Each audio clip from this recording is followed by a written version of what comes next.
আহক আজি একদম বতৰৰ ফল আম খাওঁ, কেঁচা কেঁচা আম একদম দেখিছেনে? যোৱাকালি যে ধুমুহাজোক মাৰিছিল নহয়, সেই ধুমুহাত একদম পূৰা আম সৰিছে আৰু এয়া আম চাওকচোন, ধুনীয়াকৈ ধুই লৈছোঁ।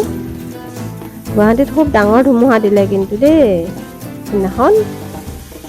এই আমবিলাক একদম ইমান ধুনীয়া ধুনীয়া ডাঙৰ ডাঙৰ আমবিলাক একে সৰি পৰিছে নহয়। এয়া অলপমান লৈ আনিলোঁ, ধুনীয়াকৈ ধুই কৰি এয়া অলপ আচাৰ বনাম বুলি ভাবিছোঁ। আৰু তাৰে এটা মই কাটিছোঁ এতিয়া, একদম মানে টেঙা দেখিলে ৰ'বই নোৱাৰোঁ যিহেতুকে। গোন্ধটো যে ইমান ধুনীয়া নহয়। এয়া এনেদৰে ৰুকি লৈছোঁ। আপোনালোকেনো কেনেকৈ খাই জনাবচোন দেই।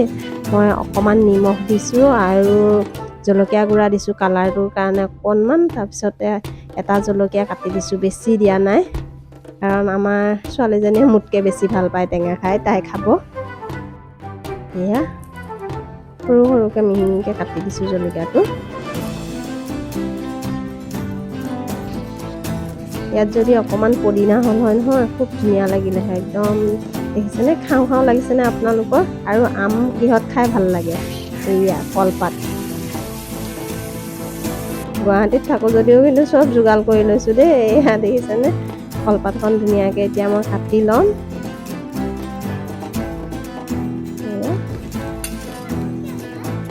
আৰু মোৰ আমখিনি ধুনীয়াকৈ হৈ গৈছে, এতিয়া খাওঁ দেই, আপোনালোকে চাই থাকক।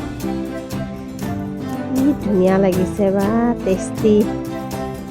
ভিডিঅ'টো যদি ভাল লাগিছে লাইক কমেণ্ট আৰু শ্বেয়াৰ কৰিব। আজিলৈ আহিছোঁ দেই, বাই।